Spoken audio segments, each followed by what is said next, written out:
Bukhari Muslim. Saya alhamdulillah tadi pagi ngaji Bukhari, sekarang saya mau ngaji Sahih Muslim tentang Mi'raj. Dari sekian cerita Mi'raj yang mungkin jarang disebutkan adalah riwayat di Sahih Muslim. Di kitab saya halaman 83 saya baca, di antaranya dijelaskan falamma alawna sama ad-dunya. Jadi di peristiwa Mi'raj yang jarang diceritakan orang itu, Rasulullah itu ketemu Nabi Adam. Dan Nabi Adam itu disebutkan di sini faidan an yaminihi aswidatun wa an yasarihi aswidatun. Dari sisi kanan itu ada kelompok besar, dari sisi kiri juga kelompok besar. Saya baca teks aslinya ya, tabarruk ya, supaya dapat berkah dari bahasa Rasulullah SAW. Ini cerita Nabi ketika ketemu Nabi Adam. Fa idza nazara qibala yaminih dhahika wa idza nazara qibala shimalih baka. Nabi Adam ketika melihat ke kanan itu senyum-senyum, senang sekali. Tapi kalau melihat ke kiri itu nangis. Lalu Rasulullah SAW tanya ke malaikat Jibril, itu siapa? Itu Adam. Dan yang kelompok di kanan itu ahli surga, maka beliau kalau melihat senang sekali, dan kalau yang di kiri itu ahli neraka, kalau beliau melihat itu susah sekali. Artinya apa? Betapa susahnya jadi Nabi Adam itu. Jadi kalau misalnya ada koruptor ketangkep gitu ya, yang nangkep ya cucunya, yang ditangkep juga cucunya.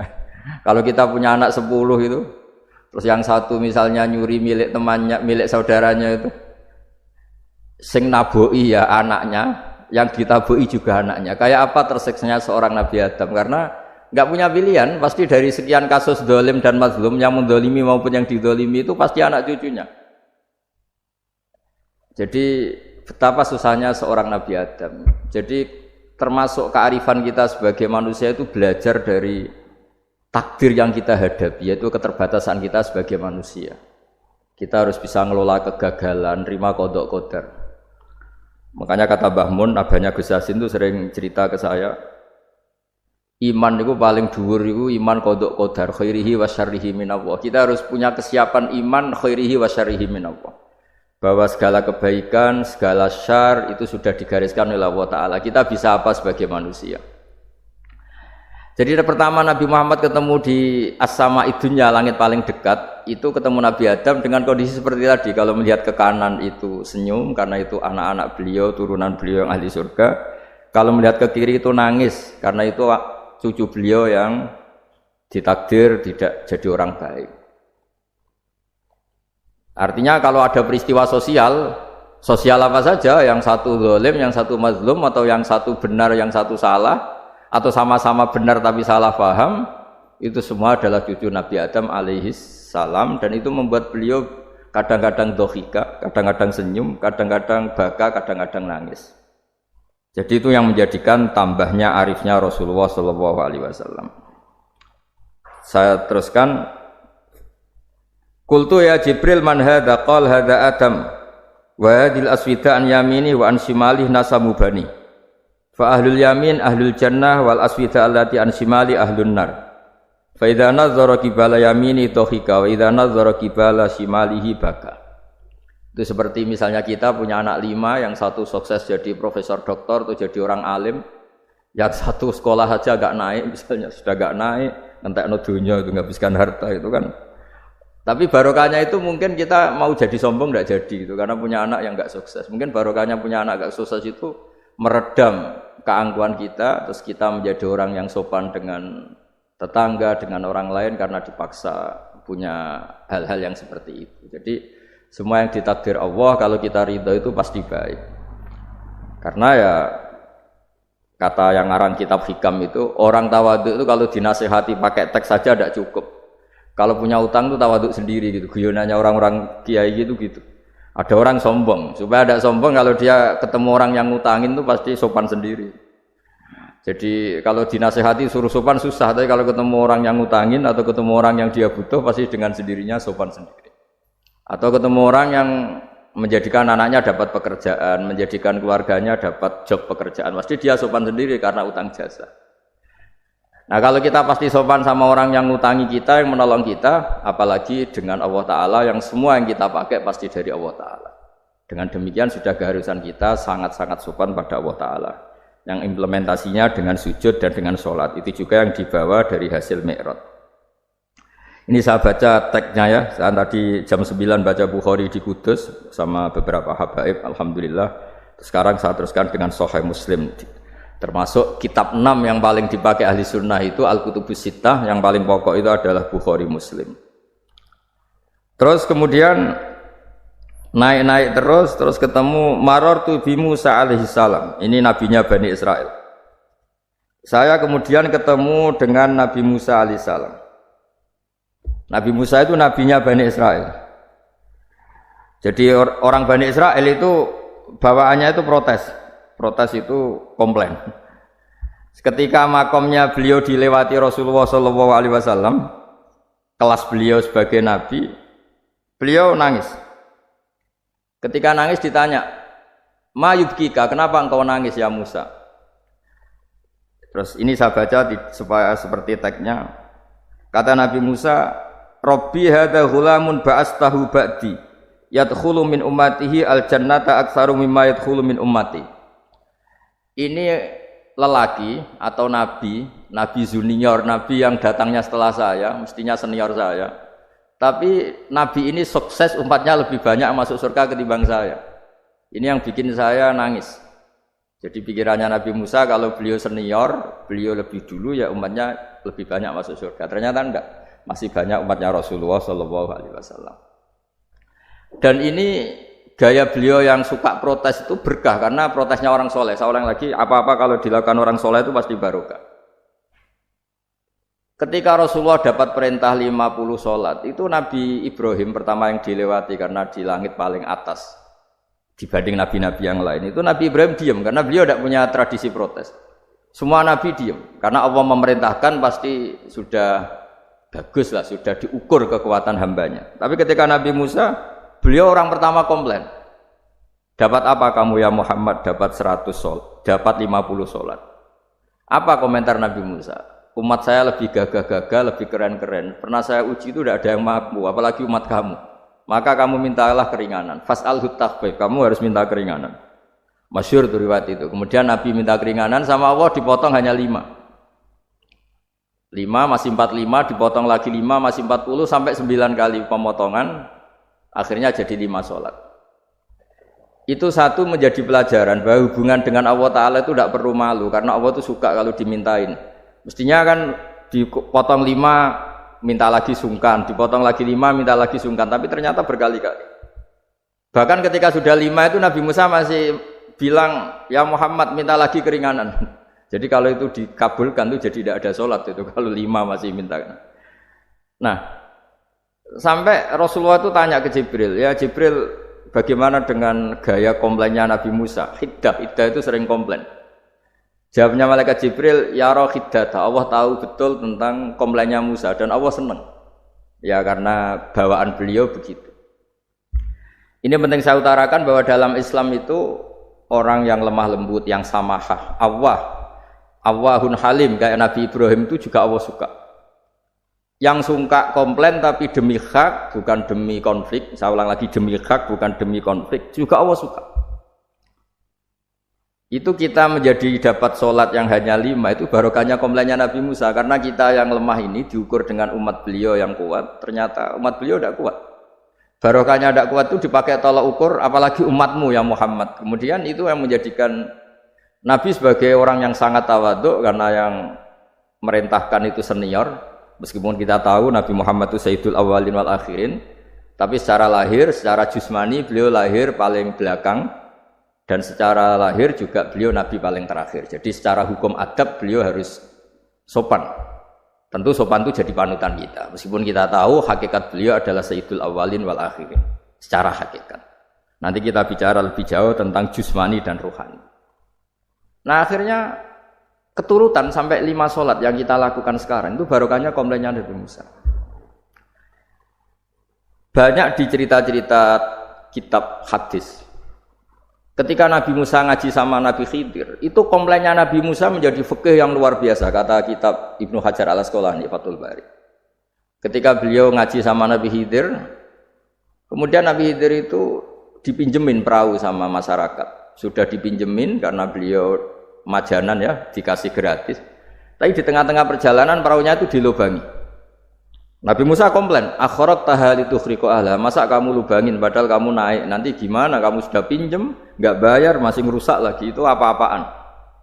Nabi Khidir ya relax saja, ilmu kamu belum cukup untuk menganalisis ini. Begitu juga ada 3 peristiwa yang Nabi Musa itu selalu komplain. Apa yang dikatakan Ibnu Hajar Al-Asqalani itu kitab yang sangat bagus sekali.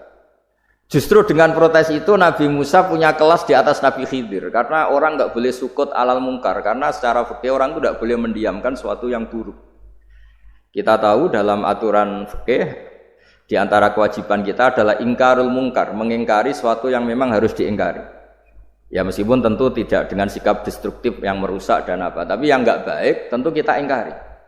Perilaku Nabi Khidir yang melubangi perahu yang tidak miliknya, padahal yang punya perahu sudah menonton, itu perilaku yang nggak baik. Sehingga Nabi Musa protes. Justru protesnya Nabi Musa ini menjadikan beliau selalu di kelas fikih terbaik, yaitu ingkarul mungkar, mengingkari barang yang harus diingkari. Tapi tentu Nabi Khidir juga nggak salah, karena beliau punya perhitungan di depan nanti itu ada begal-begal, ada kekuatan yang nggak baik, yang selalu akan membegal perahu-perahu yang kondisinya sempurna.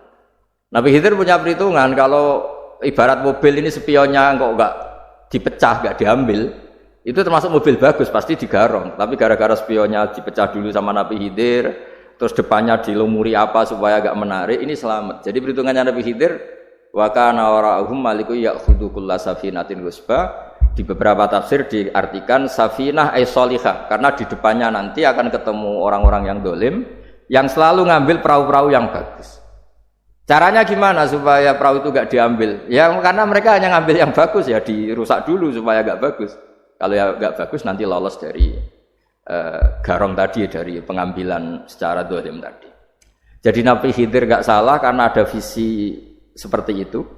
Nabi Musa protes juga gak salah karena memang tugasnya fikih itu ingkarul mungkar, mengingkari barang yang memang gak benar. Nah, di sini seperti yang dikatakan Gus Yassin, kita harus bisa ngelola perbedaan, ngelola beda sudut pandang dan sebagainya. Sehingga kita selalu dapat nikmat Allah Ta'ala, wa allafa baina qulubihim, nikmat yang kita asik, kita hidup asik, nyaman. Doa-doa bapak-bapak saya, guru-guru kita sering ijazahi setiap ketemu teman atau keluarga disuruh berdoa, Allahumma alif baina qulubina wa aslih dzata bainina. Semoga hubungan kita dengan orang lain itu baik-baik saja dan semua konflik kita dibenahi oleh Allah Subhanahu wa taala. Karena kita tidak pernah tahu ya, kita miskin kadang dianggap problem karena takut membebani tetangga.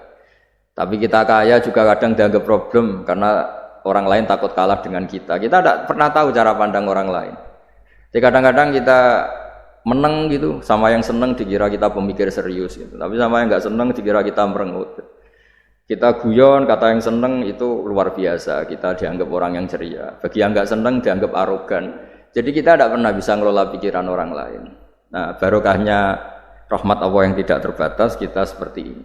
Dan itu digambarkan oleh Allah Ta'ala ketika ketemu antar Nabi itu. Cara pandang ya beda-beda. Nabi Ibrahim itu kalau melihat orang yang nggak benar, itu ya ngendikannya faman tabi'ani fa innahu minni wa man asani fa innaka ghafurur rahim. Ya Allah, yang ikut saya ya karuan kelompok saya, yang tidak ikut saya semoga engkau banyak mengampuni mereka. Nabi Nuh beda sekali cara pandang. Nabi Isa ubudiyah murni. Ketika melihat orang yang nggak benar, beliau tidak ngambil sikap. Beliau ngendikan intu adzibhum fa innahum ibadu. Kalau engkau siksa nggih monggo Gusti, wong itu hamba-hamba jenengan, itu terserah jenengan. Wa in taghfir lahum, kalau engkau ampuni nggih monggo, jenengan yang punya pertimbangan lebih bijak. Dan itu yang dalam banyak hadis ketika Rasulullah SAW melihat umatnya di akhir zaman yang macam-macam, Nabi ngambil sikap kayak sikapnya Nabi Isa. Sebagian riwayat Nabi mengatakan fa'aqulu kama qalal abdus soleh. Saya akan ngambil sikap kayak sikapnya al-abdus soleh. Di hadis itu diredaksikan yaitu dengan redaksi intu adzibhum fa innahum ibaduk wa in taghfir lahum fa innaka antal azizul hakim. Ya saya teruskan. Kemudian Akhirnya Rasulullah Shallallahu Alaihi Wasallam sampai ke Sidratil Muntaha. Wa ra'aitu Ibrahim alaihi salam wa ana asbahu waladih bih. Ketika ketemu Nabi Ibrahim, hubungan Rasulullah itu sangat emosional. Beliau yang pertama diceritakan, saya ketika ketemu Nabi Ibrahim itu senang sekali karena ternyata saya ini cucu beliau, turunan beliau yang paling mirip beliau.